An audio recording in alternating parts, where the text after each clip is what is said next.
ज्या वेळेस स्वातंत्र्य नव्हतं, स्वराज्याचं स्वप्न बघायला कोणी तयार नव्हतं, अशा वेळेला राजमाता जिजाऊ साहेबांनी आपल्या लेकराला सांगितलं, समशेर उचल, ही वेळ आहे 4 यवनी 5 शाहीला सुरुंग लावायची. आणि किती दुःख सहन करावं लागलं माहिती आहे.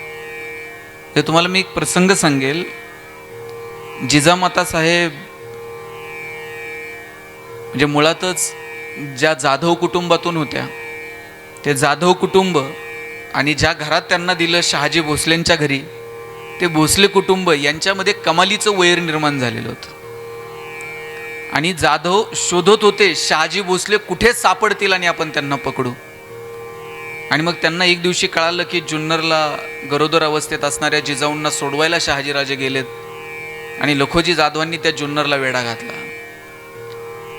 आणि मग लखोजी जाधव असं त्या विश्वासरावांच्या दाराच्या समोर जाऊन उभे राहिले आणि त्यांनी आवाज दिला, कुठे आहे शहाजी भोसला. विश्वासराव बाहेर आले. त्यांनी सांगितलं इथं नाहीत. म्हटले मग? पळून गेले. त्यांनी सांगितलं जाधव भोसल्यांवर अजून ती वेळ आली नाही की ते पळून जातील. मग लपून बसले. बोलता काय? विश्वासरावांनी समशेर काढली, लखोजी जाधवांनी समशेर काढली, दोघांमध्ये खणाखणी सुनू होणार. मग जिजाऊ साहेब पुढे आल्या आणि त्यांनी सांगितलं, आबा किती दिवस आपणच अशा तलवारी आपल्या आपल्या विरोधात उभा राहायच्या, थांबवा हे सगळं. तुम्हाला हे शत्रुत्व संपवायचं आहे ना. वडिलांचा हात असा हातात घेतला, कपाळावरती ठेवला आणि सांगितलं, माझ्या कपाळावरचं कुंकू पुसा आणि संपवा शत्रुत्व. आणि मग वडिलांनी सांगितलं, जिजा माझं रक्त जसं तुझ्यात आहे तसं जाधवांच्या कुळीला बांधलंय. हे शत्रुत्व संपेल आमच्या मरणानंतर, पण तुला शब्द देतो की तुझ्या कुंकवाला हात घालणार नाही. त्या दिवशी तिथं त्यांनी मुक्काम केला. सकाळी सोडवायला गेले शिवनेरीवरती. आणि हे सगळे प्रसंग. आणि एक दिवशी अचानक जिजाऊ साहेबांच्या कानावरती बातमी आली, आपले वडील आणि आपले 3 तरुण भाऊ सुलतानाला भेटायला गेले दरबारात. मुजरे झडले. मुजरा तर नाहीच स्वीकारला सुलतानानं, पण लपून बसलेले सगळे मारेकरी बाहेर आले. सपासप वार झाले. आणि एकाच दिवशी जिजाऊ साहेबांचे 3 भाऊ आणि जिजाऊ साहेबांचे वडील एकाच दिवशी मारले गेले. आणि त्यावेळेस तर प्रथा होती, नवरा गेले काय नवराच्या पाठीमागं स्त्रीनं पण सती जायचं. विचार करा बरं. एकाच दिवशी या 3 भाऊजया आणि जिजाऊ साहेबांच्या आई कपाळावरचं कुंकू पुसलं गेलं. काय अवस्था झाली असेल हो जिजाऊ साहेबांची. आणि अशाही अवस्थेत त्यांनी आपल्या लेकराला सांगितलं, शांत राहून चालणार नाही, समशेर उचलावी लागेल, स्वराज्य निर्माण करावं लागेल. आणि म्हणून मी सुरुवातीलाच म्हटलं, आज तुम्ही ज्या थाटामाटात बसलाय त्यासाठी पुढाकार जर कुणी घेतला असेल तर तो जिजाऊ साहेबांनी घेतला. एक वेळ होती, मुलींना शिक्षणाचा अधिकार नव्हता. अनेक अनिष्ट चालीरीती परंपरा, चूल आणि मूल याच्या पलीकडे स्त्रियांनी जायचं नाही.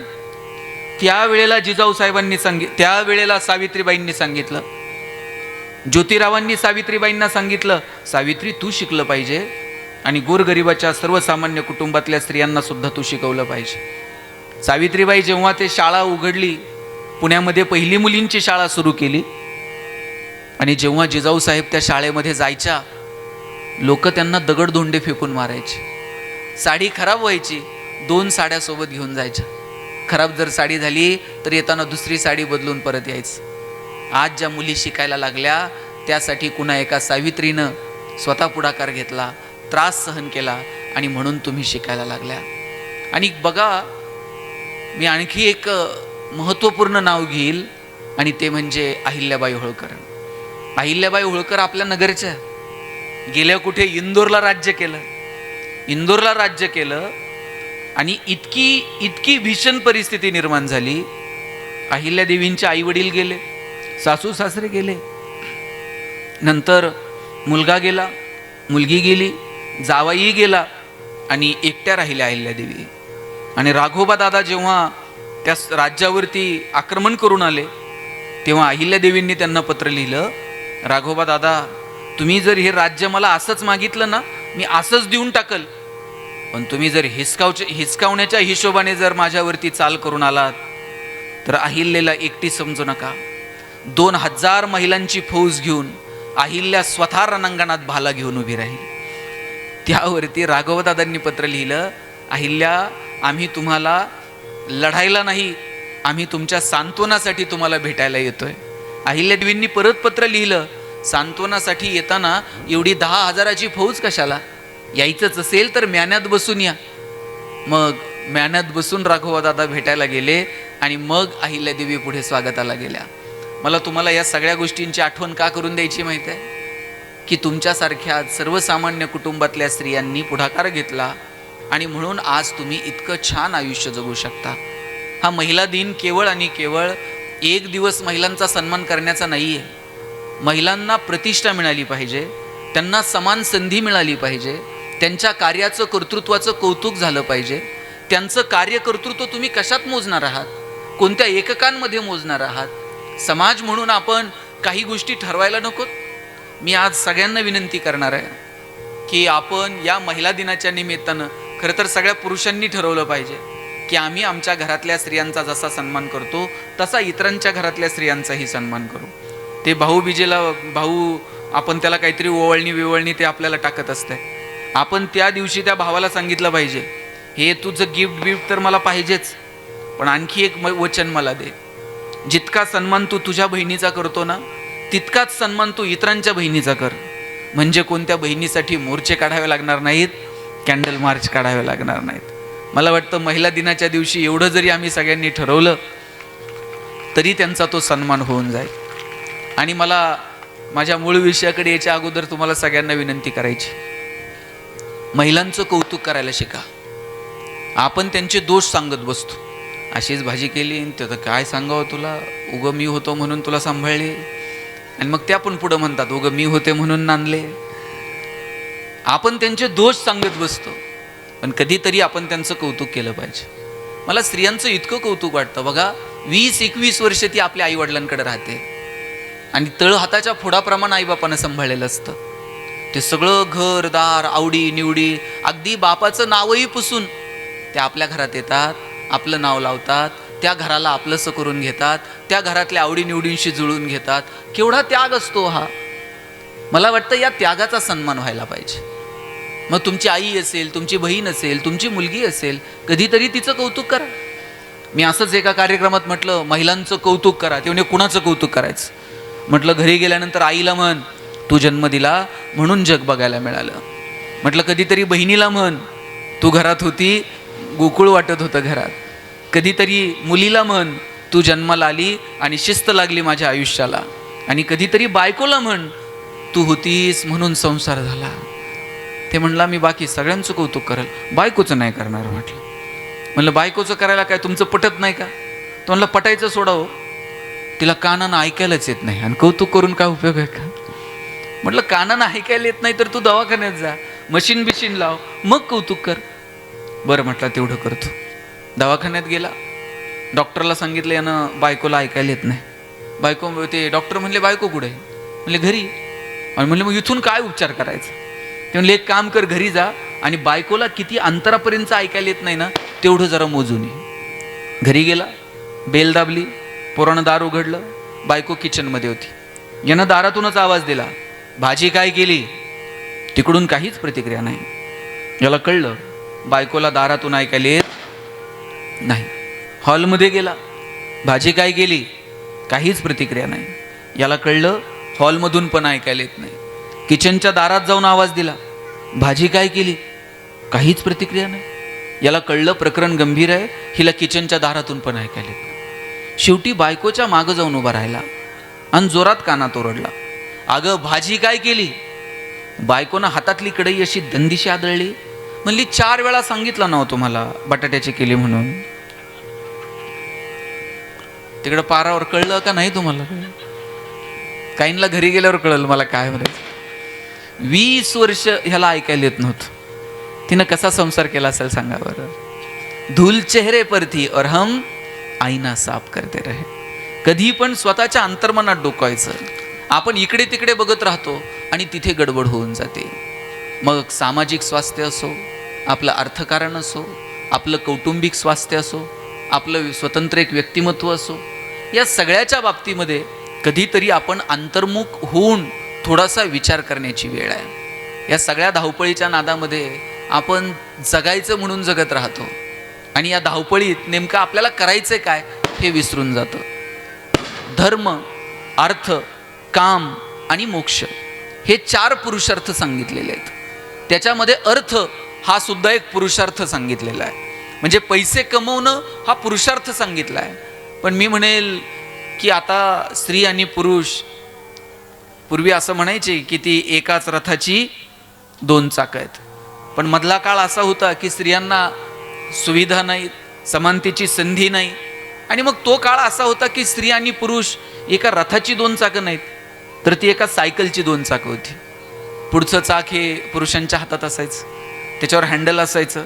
हँडल कुठं वळवायचं, घंटी कुठं वाजवायची, ब्रेक कुठं दाबायचं हे पुरुष ठरवणार. आणि मागचं चाक स्त्रियांचं, त्याच्यावर कॅरेज असायचं. संसाराचा सगळा बोजा एकदा त्या कॅरेजवर टाकला की आम्ही मंडळी निघालो प्रवासाला. पण आता परिस्थिती बदलली आहे. आता स्त्री पुरुष खऱ्या अर्थानं समानतेची संधी आपल्या सगळ्यांना मिळते. जितक्या चांगल्या पद्धतीनं आर्थिक क्षेत्रामध्ये पुरुष कार्यरत आहेत, तितक्याच किंबहुना मी तर म्हणेल हल्ली त्याहीपेक्षा जास्त काम चांगल्या पद्धतीनं अर्थकारणाच्या क्षेत्रात स्त्रिया करू शकतात आणि करत आहेत. मला असं वाटतं की अर्थकारण म्हणजे नेमकं काय? साध्या सरळ सोप्या भाषेत जर तुम्हाला सांगितलं ना, चांगल्या मार्गानं पैसे कमवणं, चांगल्या ठिकाणी ते बचत करणं, चांगल्या ठिकाणी ते इन्व्हेस्ट करणं आणि आपल्याकडे जे पैसे आहेत ते आपल्या आयुष्यासाठी, चांगल्या कामासाठी योग्य पद्धतीनं खर्च करणं, याच्यापेक्षा काय अर्थकारण असतो? म्हणून पहिली गोष्ट, पैसे कमवण्याचे चांगले मार्ग शोधले पाहिजेत. दुसरी गोष्ट, कमवलेल्या पैशातून योग्य ती बचत केली पाहिजे. तिसरी गोष्ट, जिथं बचत करायची आहे ती संस्था, ते इन्स्टिट्यूट, ते माध्यम योग्य आहे का याची जराशी शहानिशा केली पाहिजे. आणि 5वी गोष्ट, योग्य ठिकाणी पैसे खर्च पण केले पाहिजे. काहींना आहे ना कमवायचं कळतंय, बचत करायची कळतीये, पण खर्च करायचा म्हटला तर अंगावर काटा येतो. म्हणजे काहींना क्रेडिटेडचा मेसेज आला ना खूप बरं वाटतं आणि डेबिटेडचा आल्यावर करमत नाही. अर्थकारणामध्ये दोन्ही गोष्टी आहेत, कमवणंही आहे, बचतही आहे, इन्व्हेस्टमेंटही आहे आणि खर्च करणंही आहे. आणि ह्या सगळ्या गोष्टी जेव्हा योग्य पद्धतीने चालतात तेव्हा तो आर्थिक गाडा व्यवस्थित चालू शकतो. कुणीतरी तुम्हाला सांगतंय इथं 2 रुपये गुंतवा, 2 दिवसात दुप्पट, असं होत नाही. तुम्ही अनेक अर्थक्षेत्रातल्या तज्ज्ञांना भेटा. आत्ता ज्ञानेश्वर सर आणि मी चर्चा करत होतो, दुर्दैवानं शाळा कॉलेजच्या जीवनामध्ये सुद्धा आपल्याला अर्थकारणाच्या संदर्भामध्ये योग्य मार्गदर्शन होऊ शकलं नाही. किंवा आपण जेव्हा बाजारात आलो तेव्हाही आपण आर्थिक साक्षर व्हावं याच्या संदर्भानं कोणता पुढाकार घेऊ शकलो नाही. मला उत्कर्ष संस्थेचं कौतुक करायचं आहे की तुम्ही तुमची बँकिंग व्यवस्था, मल्टीस्टेट असेल, पतसंस्था असेल, सोसायटी असेल, याच्या माध्यमातून तुम्ही हे सगळं करत राहाल. पण तुम्ही महिलांनी आर्थिकदृष्ट्या साक्षर व्हावं याच्यासाठी जो पुढाकार घेतलाय ना, मला तुम्हाला विनंती करायची, सगळ्यांनी एकदा ज्ञानेश्वर सरांचं कौतुक करा जरा टाळ्या वाजवून. अहो, आणि महिला थोडी दिशा दिली ना खूप चांगलं काम करू शकतात. मुळात आहे ना, देवाणघेवाण आणि तीही पारदर्शक हे पुरुषांपेक्षा सुद्धा महिलांना चांगलं कळतं. म्हणजे मला बघा, आमचा वाडा होता गावाकडं आणि कधी जर सुट्टीला गेलो तर वाड्याला पुढे एक मोठं दार होतं आणि मागच्या बाजूला एक छोटंसं दार होतं. आम्हाला प्रश्न पडायचा, एवढा मोठा वाडा, पुढं एवढं मोठं दार असताना हे मागं छोटं दार का केलं असेल? मग लक्षात आलं, घरात जर पाहुणे आले कधी आणि चहाला जर साखर नसेल तर आई ताईच्या हातात वाटी द्यायची आणि सांगायची, जा शेजारच्या मावशीकडनं जरा वाटीभर साखर घेऊन ये. बरं, आता ती ताईच्या हातात जर वाटी दिली तर ताई ती वाटी ओढणीच्या आडं लपून घ्यायची, मागच्या दारानं जायची. बरं, जी मावशी आपल्याला साखर देतीये ही ताईचं लक्ष असायचं, वाटी सपाट भरली आहे का जरा भरून दिली आहे. परत देताना तशीच वाटी परत गेली पाहिजे.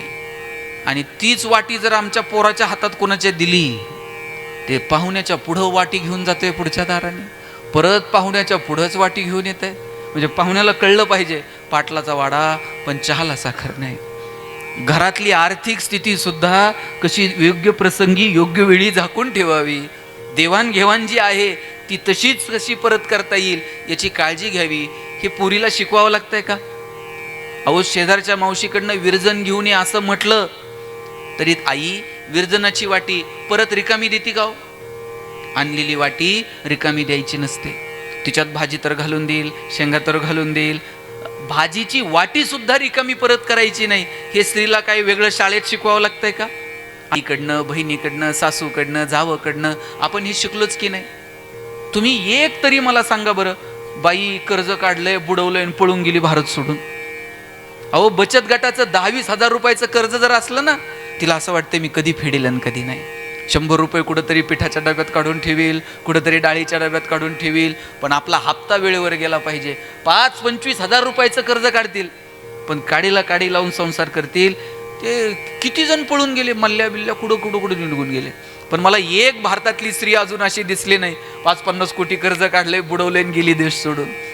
आर्थिक दृष्ट्या खरं तर महिलांमध्ये ते ओतप्रोत भरलेलं आहे की आपण घेतलेलं कर्ज फेडलं पाहिजे, आपण घेतलेली गोष्ट परत केली पाहिजे. हे महिलांना वेगळ्या अर्थानं सांगायची गरज नाही. आता मग काय सांगायची गरज आहे? आता एक गोष्ट सांगायची गरज आहे. पहिली गोष्ट, तुम्ही तुमच्या, आता बघा निम्मा अर्धा संसार तुमचा झालाय, आता तुमच्या लेकींना, तुमच्या पोरींना सांगा, आर्थिक दृष्ट्या तू तुझ्या पायावर उभं राहिलं पाहिजे.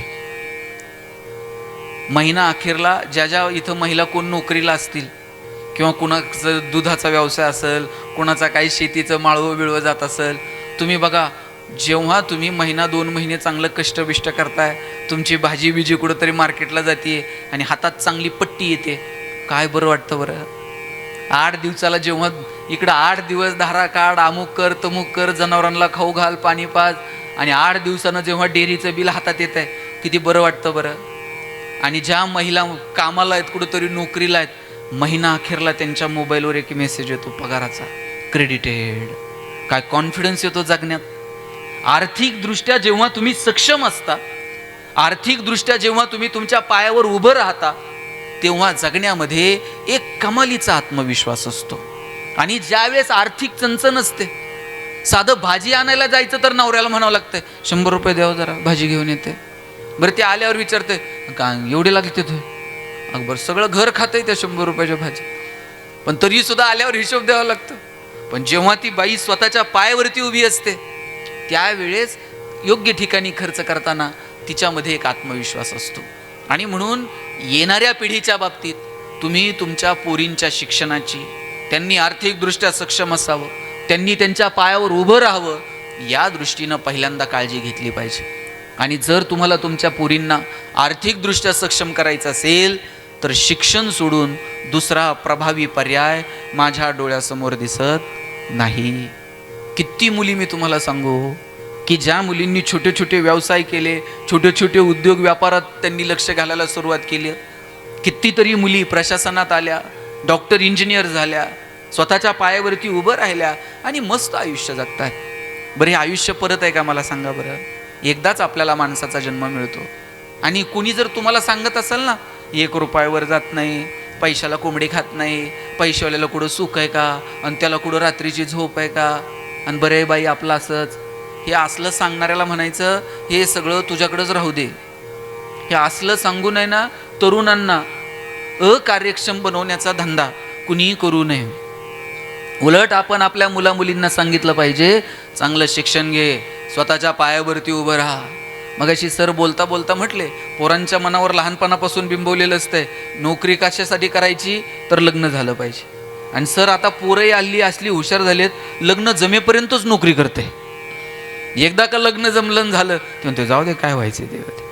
आणि आज मुली, आता बघा ह्या दोघी तिघी कशा छान छान बसल्यात, ह्या दोघी पोरींना उद्या जर तुमच्यापैकी कोण कलेक्टर झालं, लाल दिव्याच्या गाडीत बसून याल तुम्ही इथं. ज्ञानेश्वर सर फोन करतील, मॅडम तुम्ही लहान होतात, जरा आमची शाखा आहे उद्घाटनाला याल का.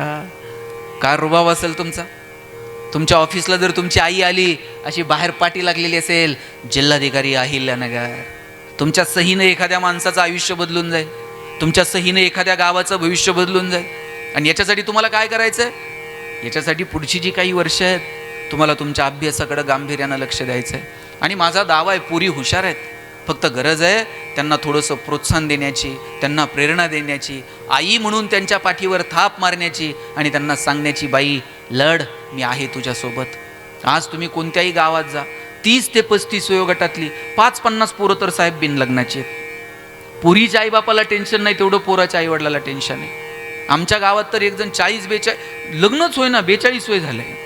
आणि त्याला मित्र असले भेटलेत, ते मित्र त्याला सांगतात टेन्शन घेऊ नको, मुलीकडचे बघायला आले ना पगार जरा वाढून सांगायचं म्हणले. आता त्या मुलीच्या वडिलांनी विचारलं पगार किती, यानं जरा अंदाज घेऊन सांगायचं. हे म्हणताय 1.5 लाख. मुलीचे वडील म्हणले तुझ्याकडे बघून तर वाटत नाही 1.5 लाख असेल. हे म्हणते नाही, तसा फिक्स 1.5 लाख आहे, कटिंग करून 8,000 हातात येतो म्हणलं.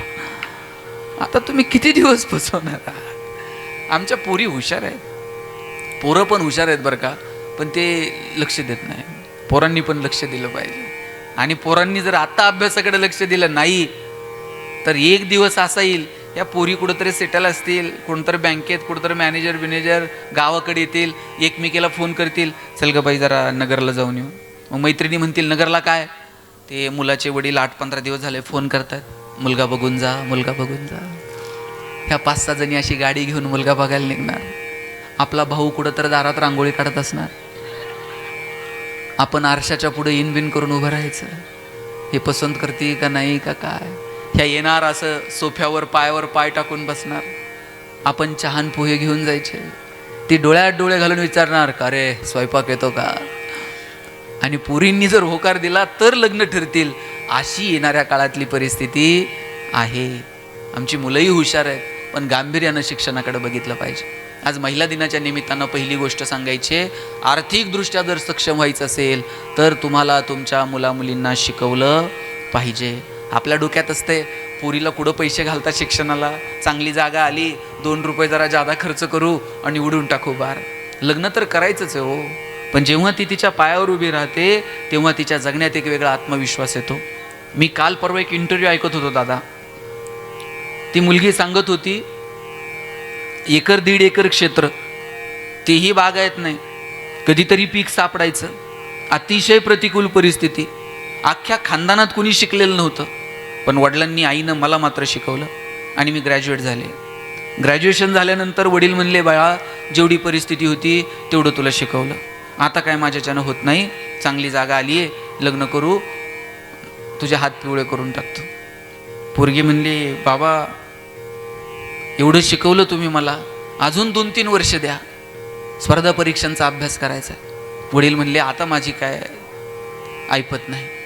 पोरीनं डोळ्यात पाणी आणलं आणि वडिलांना सांगितलं बाबा आयुष्यात परत तुमच्या दारात येणार नाही, एवढंच फक्त तुम्हाला मागते की मला पुढची 2-3 वर्ष शिक्षणासाठी द्या. इथं आमचे पुरुष पण आहेत, मुली पण आहेत, आया पण आहेत. माझा दावा आहे बरं का, वडिलांचं जेवढं प्रेम मुलावर असतं ना त्याच्यात थोडं तरी जास्त प्रेम मुलीवर असतं. मला तुमच्यात भांडणं नाही लावायची, पण तुम्ही बघा पोरांनी जर वडिलांना काही मागितलं, वडील म्हणणार 2 दिवस थांब, पगार होऊ दे मग बघू, आणि पोरीनं काय मागू द्या बरं. बापाला असं वाटतं कधी निघून दिला आणि कधी नाही. ज्या दिवशी मुलगी जन्माला येते ना त्या दिवशी वडिलांच्या मनात 2 विचार चमकून जातात, मुलीचं शिक्षण आणि मुलीचं लग्न. 1-1 रुपया बाप तिच्यासाठी बाजूला काढून ठेवत असतो. वडील स्वतः फाटलेली तुटलेली चप्पल घालतील, पोरीला मात्र शाळेत जायला चांगले शूज घेऊन देतील. वडील फाटलेलं बनियन घालतील, मुलीला मात्र चांगला ड्रेस घेऊन देतील. वडील सायकलवर कामाला जातील, पोरीला कॉलेजला जायला गाडी घेऊन देतील, बसचा पास काढून देतील, हॉस्टेलची फी भरतील. 10 मिनिट जर पोरगी कॉलेजवरून यायला उशीर झाला ना, 10 मिनिटात बाप 10 वेळा आईला विचारतो, ए कुठपर्यंत आली बघ, जरा फोन कर. बरं वडील थेट पोरीला फोन पण लावत नाही, त्या आईला विचारतात एवढा उशीर का, कुठपर्यंत आली बघ जरा. वडील पोरीसोबत थोडंसं अंतर ठेवून असतात, पण त्यांचं विशेष प्रेम असतं पोरीवर. पोरीच्या लग्नात तर बाप असा फेटाबिटा घालून मिरवत असतो, दिवसभर बापाची मान उंच असते. कन्यादान झालं ना, मग वडील मान खाली घालतात, जावयाच्या हातात हात देतात आणि सांगतात, तळहाताच्या फोडासारखी जपली, सांभाळून घ्या.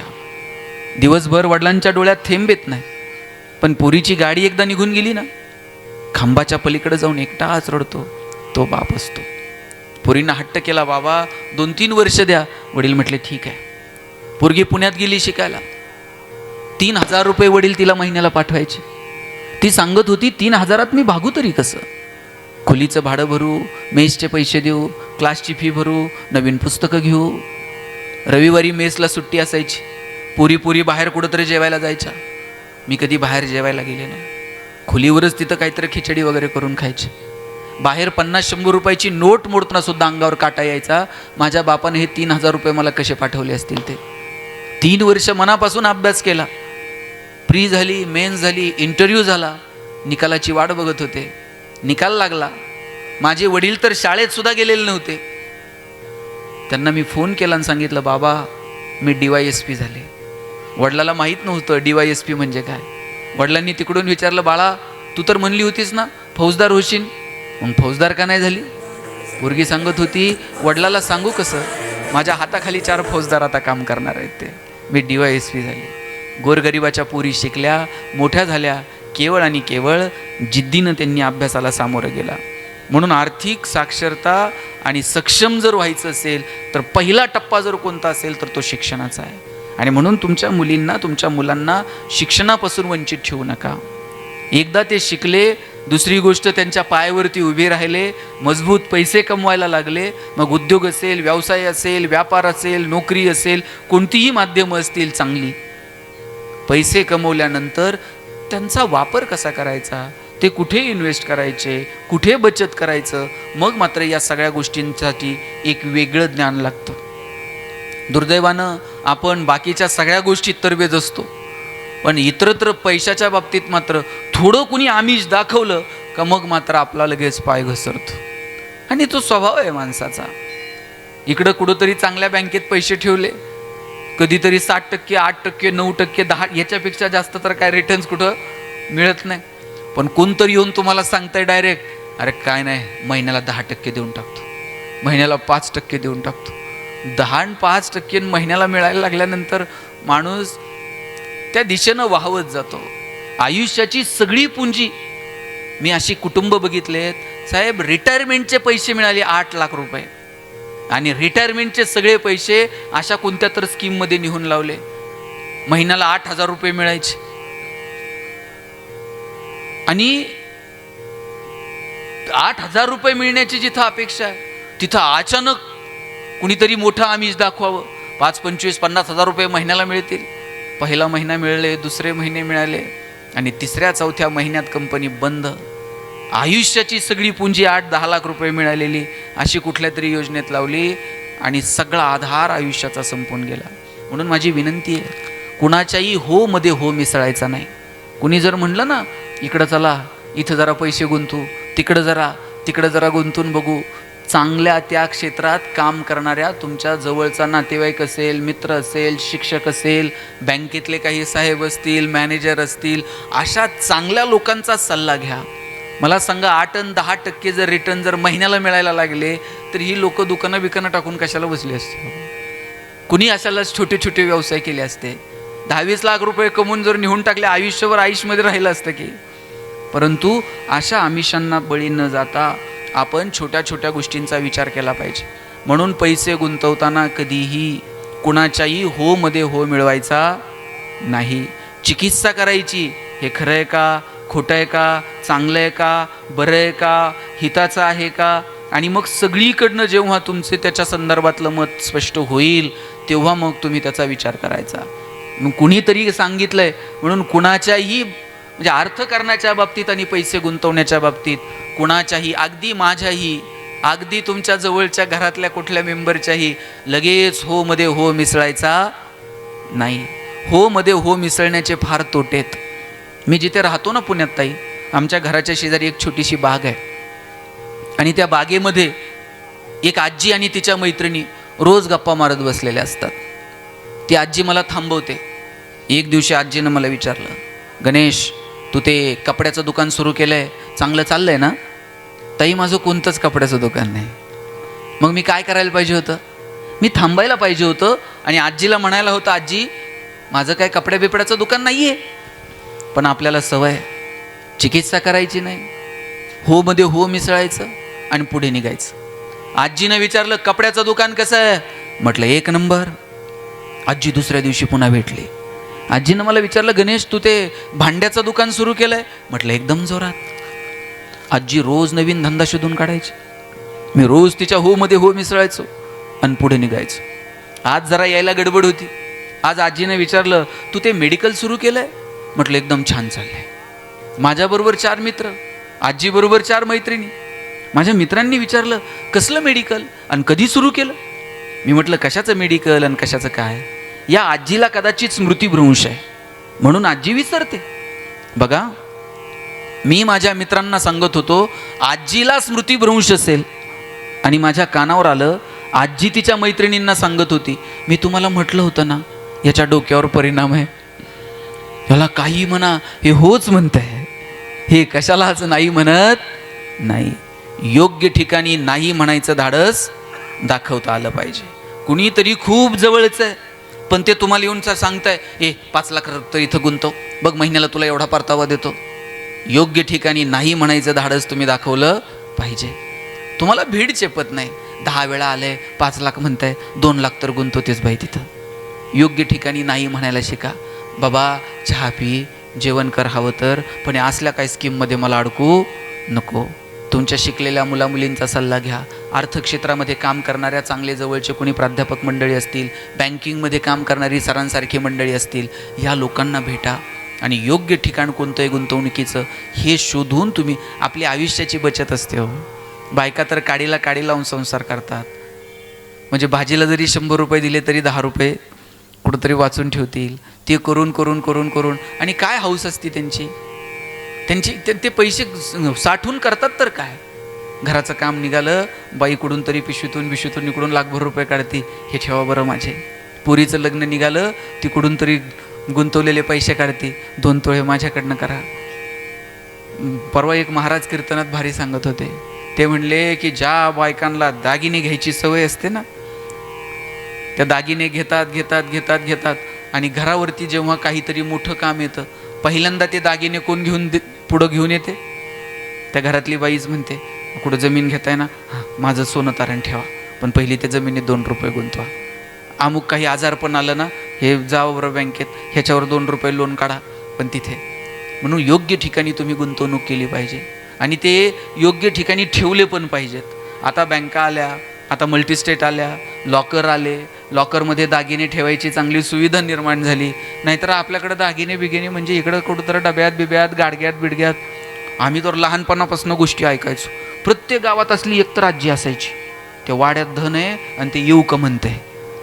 तुम्ही पण एखादी तर म्हातारी गावात असली असतीच. ते आम्ही ते धनही कधी बघितलेलं नाही गाडग्या बिडग्यातलं, आणि ते काय काय असलं काही नसतं. पण हे असलं ते पूर्वी लोकांकडे सुविधा नव्हत्या हो. सोनं नाणं कुठंतरी चोरा चिलटाच्या भीतीनं कुठंतरी पुरून ठेवायचं, ते कोणाला सांगायचं नाही, आणि ते माणूस गेलं त्याच्याबरोबरच ते माहीत नाही काय नाही, कितीतरी संपत्तीचा असाच अपव्यय होऊन जायचा. पण आता अनेक बँका आहेत, अनेक संस्था आहेत की जिथं तुम्ही तुमच्या मौल्यवान वस्तू व्यवस्थित ठेवू शकता. त्याची तुमच्याकडे छान पावती असते, किती काय या सगळ्या गोष्टी तुमच्याकडे असतात. आणि घरात जर ते सोनं नाणं असेल तर मला वाटतं आता अनेक, तुम्ही पण गोल्ड लोन आता मोठ्या प्रमाणावरती सुरू केलं आहे. म्हणजे तुम्ही आज सोनं घेऊन गेलात तर उद्या तुम्हाला त्याच्यावरती पैसे मिळू शकतात, अशी परिस्थिती आहे.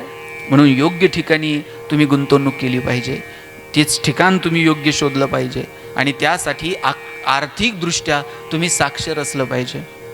म्युच्युअल फंड आले, आता RDA होत्या, पोस्टामध्ये लोक पैसे गुंतवायचे, काहींकडे शेअर्स, वेगवेगळ्या कंपनीचे शेअर सर्टिफिकेट असायचे पूर्वी. आणि असं करत करत करत करत त्यांनी आपल्या संसारासाठी ती आर्थिक गुंतवणूक केलेली असायची. आणि म्हणून माझी महिलांना आज या कार्यक्रमाच्या निमित्तानं विनंती आहे, पहिला टप्पा शिक्षणाचा, दुसरा आर्थिक सक्षमतेचा आणि तिसरा टप्पा योग्य ठिकाणी गुंतवणुकीचा. योग्य ठिकाणी जर तुम्हाला ते पैसे गुंतवता आले तर आपण त्या गोष्टींवरती निर्भर राहू शकतो. चुकीच्या ठिकाणी प्रलोभनांच्या नादी लागून आपण पैशांची गुंतवणूक करू नये.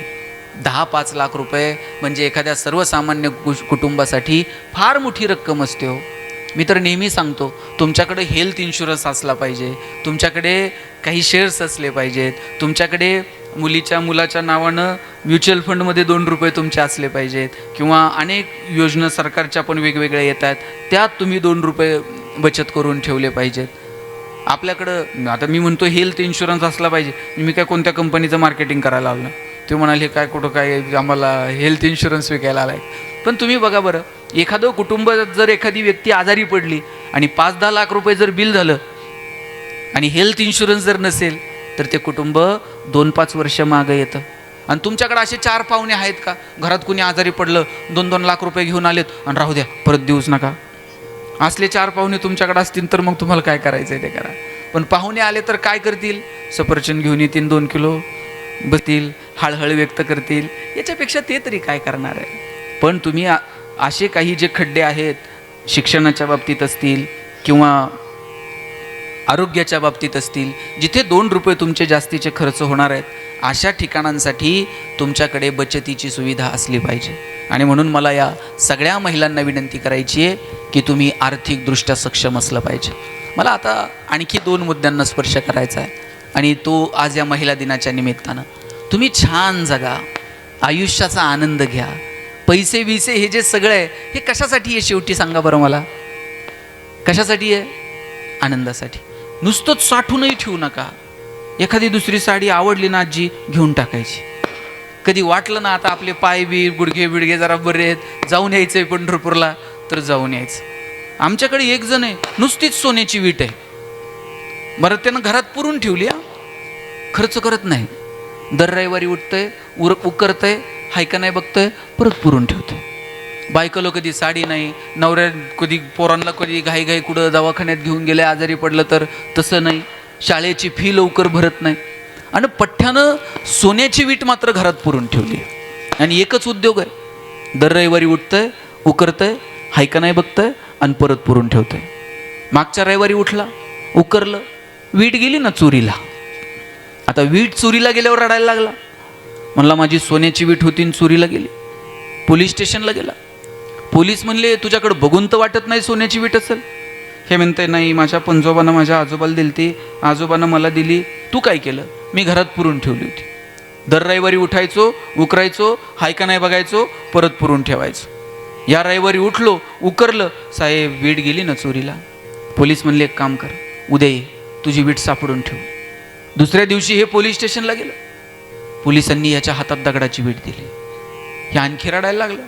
म्हणला साहेब माझी सोन्याची होती आणि तुम्ही दगडाची देताय. पोलीस म्हणले सोन्याची असो नाही तर दगडाची, तुला काय फरक पडतो? तुला काय करायचंय? तुला जर उकरूनच बघायची आणि पुरूनच ठेवायची आणि खर्चच करायची नाही, तिचा काय उपयोग आहे का? योग्य ठिकाणी खर्च करण्याची दानत योग्य ठिकाणी म्हणतोय, नाही तर उद्या तुम्ही सगळ्या FD मोडान जा कुठंतरी फिरायला. योग्य ठिकाणी योग्य वेळी खर्च करण्याची दानत तुमच्याकडे असली पाहिजे, तर त्या गोष्टीचा आनंद आहे. तुम्हाला आनंदी राहायचंय का? किती जणींना आनंदी राहायचंय? हात वर करा बरं. थोडं मॉनिटर दे रे जरा, थोडं. ज्यांना आनंदी राहायचंय त्यांनी अशा हात उंच करायच्या, आणि ज्यांना कमी आनंदी राहायचंय ना त्यांनी अशा हात करायचे, इकडे तिकडे बघायचं. सगळ्यांना आनंदी आजी, हां चला घ्या सगळे हात खाली घ्या. आता मी दुसरा प्रश्न विचारतो, तुम्हाला आनंदी राहायचंय की तुम्ही आनंदी आहात हे जगाला दाखवायचंय? राहायचंय का दाखवायचंय? नक्की